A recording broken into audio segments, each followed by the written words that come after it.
हमने आँखों से देखा नहीं मगर उनकी तस्वीर सीने में मौजूद है। जिसने लाकर कलाम इलाही दिया वो मोहम्मद मदीने में मौजूद है।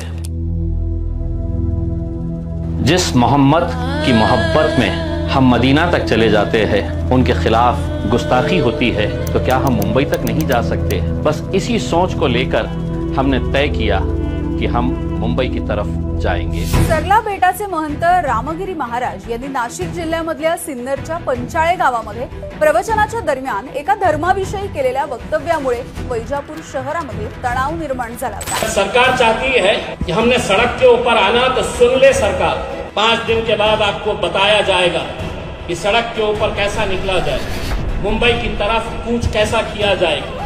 हजारों की संख्या में मुंबई के लिए निकली भीड़ की ये तस्वीरें सोशल मीडिया पर छाई हुई हैं। गाड़ियों की लंबी कतार हैरान कर देती है। मुंबई में आज रामगिरी महाराज के खिलाफ AIMIM का यह हल्ला बोल है।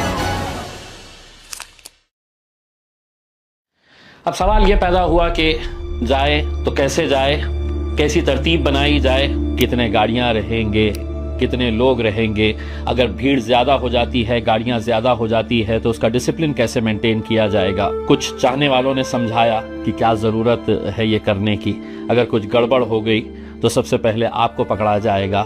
किसी ने डराया, किसी ने हमारे अंदर एक खौफ पैदा करने की कोशिश की कि मत करो, हुकूमत से और पुलिस से पंगा लेना इस वक्त बराबर नहीं है। लेकिन हमने ये तय कर लिया था कि अपने मोहम्मद के मोहब्बत में हर चीज़ कुर्बान है। तय हुआ कि सुबह सुबह यहाँ से निकला जाएगा।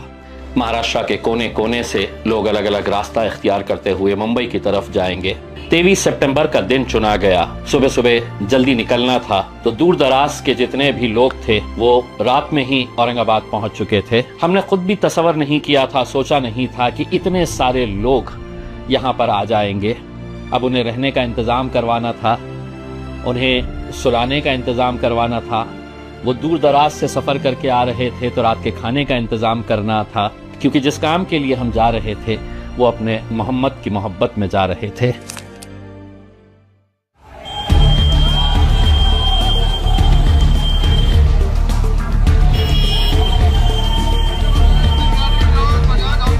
हर रोज़ जैसे जैसे 23 सितंबर का दिन करीब आता गया तो हमें खुद इस बात की बेचैनी सताने लगी थी कि इतनी सारी गाड़ियां, लोगों का इतना बड़ा रिस्पांस। कहीं ना कहीं हमें ऐसा लगा कि हम जो प्लानिंग कर रहे हैं उससे कहीं ज़्यादा बड़ी तादाद के अंदर लोग इस रैली के अंदर शामिल होने वाले हैं। अब इसका मैनेजमेंट कैसा करना, तो फिर तय हुआ कि जितने शादी खाने हैं यहाँ पर सभी को हमने बुकिंग करना शुरू कर दिया। कई सारे ऐसे थे जो खुद से वॉलंटरीली जब हमारे लोग गए तो उन्होंने कहा कि नहीं, इस नेक काम के लिए हम भी आपका साथ देंगे। फिर ये तय हुआ कि 4 अलग अलग सेंटर्स शहर के अंदर बनाए गए और वहाँ पे अलग अलग टीम्स को डिप्यूट किया गया और उनके ऊपर ये जिम्मेदारी दी गई कि अगर शादी खाना है, सभागृह है, तो वहाँ पर उनके सोने का इंतज़ाम होना चाहिए, वहाँ पे खाने का इंतज़ाम होना चाहिए। तो हमारी प्लानिंग के हिसाब से हमने तकरीबन 7 कुंटल खाना उस रात के लिए बनाया, जो मेरे हिसाब से बहुत बड़ी संख्या को खाना खिलाने के लिए काफ़ी था। बड़ी तादाद के अंदर लोग इसमें खाना खा सकते थे। लेकिन रात में 1 बजे मुझे फ़ोन आता है और ये कहा जाता है कि बीड़ बाईपास का जो सेंटर है वहाँ पर खाना ख़त्म हो चुका है। अल्हम्दुलिल्लाह, देखिए लोगों का जज्बा कैसा था। रात में ऐलान किया गया वहाँ पे और उस बीड़ बाईपास के रेलवे स्टेशन के घरों में लोग नींद में से उठकर किसी ने रोटी बनाकर भेजा तो किसी ने चावल बनाकर भेजा, किसी ने चाय बनाकर भेजा तो किसी ने नाश्ता का इंतज़ाम किया। ये जज्बा था लोगों का और ये जज्बा इसलिए था कि जिस काम के लिए, जिस मकसद के लिए हम लोग जा रहे थे वो सभी के दिल के अजीज था, सभी के दिल से जुड़ा हुआ मुद्दा था और वो मुद्दा था हमारे नबी करीम सल्लल्लाहु अलैहि वसल्लम का मुद्दा। 23 सितंबर का दिन आ गया।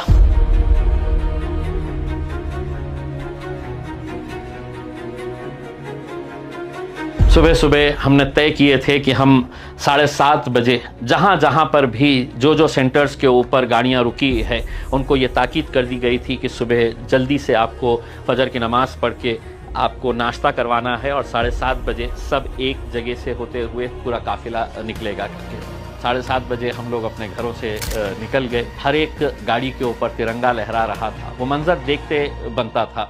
जब हम पहला टोल नाका क्रॉस किए तो मुझे एक वरिष्ठ पुलिस अधिकारी का, एक सीनियर पुलिस ऑफिसर का फ़ोन आया और उसने मुझसे कहा कि इम्तियाज़ साहब, हमारी जो काउंटिंग हुई टोल बूथ के ऊपर तो 2700 गाड़ियाँ आपकी यहाँ से गुजरी है। मैं खुद हैरान रह गया, क्योंकि जब मैं आगे था तो पीछे एंड कहाँ पर हो रहा था गाड़ियाँ नज़र नहीं आ रही थी, और अभी तो हमने अपना काफिले की शुरुआत ही करे थे। सुबह 7:30 बजे जब हम निकले तो उस वक्त सबसे आगे की गाड़ी के ऊपर मैं बैठा हुआ था, गाड़ी के ऊपर बैठा हुआ था। उसके पीछे का मकसद ये था कि पीछे बहुत सारी गाड़ियां थी और हमें यह ख्याल रखना था कि किसी भी गाड़ी का खुदा ना करे कोई एक्सीडेंट ना हो, कोई ओवर स्पीडिंग ना करे, कोई शरारत से गाड़ी ना चलाए। उस वजह से मैं गाड़ी के ऊपर बैठ के पूरी तरीके से ये मॉनिटर कर रहा था कि हमारी गाड़ी की स्पीड कितनी रहनी चाहिए, पीछे से कोई गाड़ी ओवरटेक करने की कोशिश तो नहीं कर रही है, कोई हुल्लड़बाजी तो नहीं कर रहे है करके। 13 घंटे का ये सफ़र था।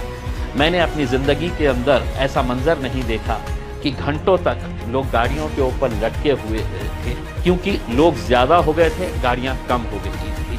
अब समृद्धि पे आप लोग जानते हैं कि वहाँ पर कोई कैंटीन नहीं है, कहीं पर कोई फैसिलिटी नहीं है, तो हमने तय करा था कि एक मर्तबा निकलेंगे तो अपने मंजिल के ऊपर पहुँचने के बाद ही हम रुकेंगे। लेकिन हुआ ये कि हर जगह के ऊपर जहाँ जहाँ पर भी लोग जुड़ सकते थे, हज़ारों और गाड़ियाँ जुड़ती गई। इतनी गाड़ियाँ हो गई थी आखिर में कि आप अगर एक चढ़ाव के ऊपर से अगर देखते तो आपको ये तो समझ में आ रहा था कि गाड़ी का सर यहाँ पर है, रैली का सर यहाँ पर है, लेकिन उसकी टेल कहाँ पर है, वो एंड कहाँ पर हो रही है, कहीं पर भी नहीं। हमने हमारे जो ड्रोन्स लेकर चल रहे थे लोग, हमने उनसे ये कहा कि पूरा कवर करो, तो उन्होंने हमको ये बताया कि ड्रोन भी कवर नहीं कर पा रहा था, क्योंकि उसकी रेंज के बाहर भी गाड़ियाँ दिख रही थी। तो हम लोग अपने काफिला लेकर जब नासिक के पास गए तो नासिक के बाद जितनी भीड़ वहाँ पर इकट्ठा हुई, और वहाँ से फिर मोटरसाइकिल हो, जो गाड़ी हो, हर कोई ज्वाइन कर लिया था। बल्कि ऑटो रिक्शे में भी लोग उसके अंदर सवार थे, ऑटो रिक्शे में भी बैठकर आ रहे थे। और इस दौरान हमने यही दुआ करते हुए जा रहे थे कि अल्लाह, जिस नेक इरादे से हम लोग जा रहे हैं, कहीं कोई ऐसी घटना ना हो जाए, कहीं कोई ऐसा हादसा ना हो जाए कि जिसकी वजह से किसी बच्चे को नुकसान हो जाए, किसी गाड़ी का एक्सीडेंट हो जाए। तो कहते हैं ना कि अगर अल्लाह की मदद तुम्हारे साथ हो तो क्या हो सकता है। 23 सितंबर को दुनिया ने देखा। पुलिस ने हमको बता दिया था कि इतने गाड़ियां मुंबई तक तो नहीं जा सकती है करके।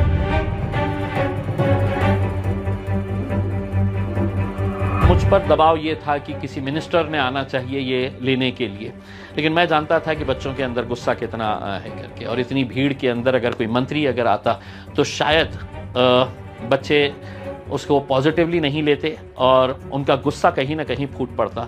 तो मैंने खुद ने वहाँ के वरिष्ठ अधिकारियों से ये कहा कि हमारा मेमोरेंडम सरकार की तरफ से लेने के लिए कलेक्टर, डिविजनल कमिश्नर, सीपी और एडिशनल सीपी, जॉइंट सीपी, ये पूरे रहेंगे, तो हम इनको निवेदन देंगे। हमने वहाँ पर ये फैसला किया कि हम इसके आगे नहीं जाएंगे, और उसके पीछे मकसद था कि हमारे नबी करीम सल्लल्लाहु अलैहि वसल्लम ने इंसानियत का पैगाम दिया है, और उन्होंने कहा है कि किसी दूसरे को तुम्हारी वजह से तकलीफ़ नहीं होनी चाहिए। मुंबई हम चले जाते, गाड़ियाँ इतनी सारी लेकर, तो ना जाने कितने लोगों को इसकी तकलीफ़ का सामना करना पड़ता।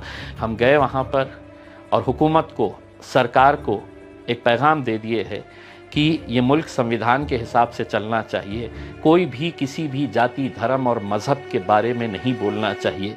और जो मांगे हमने रखी है उसमें एक मांग तो ये थी कि एक ऐसा कानून बनाया जाए कि तुम तुम्हारे धर्म को मानो, मैं मेरे मज़हब को मानूंगा, मैं तुम्हारे धर्म के बारे में कुछ कहूँगा नहीं, तुम मेरे मज़हब के बारे में कुछ कहेंगे नहीं। दूसरी हमारी मांग थी कि मौलाना सलमान अज़हरी साहब को फ़ौरन रिहा किया जाए। और तीसरी हमारी मांग थी कि जो भी पिछले कुछ महीनों के अंदर हमारे हुजूर के ख़िलाफ़, नबी करीम सल्लल्लाहु अलैहि वसल्लम के ख़िलाफ़ या मुसलमानों को धमकियां देने की बात कर रहे हैं, उनके ख़िलाफ़ अगर क़ायदा है तो वो क़ायदे का पालन क्यों नहीं हो रहा है, यही हुकूमत को याद दिलाने के लिए हम वहाँ पर गए थे।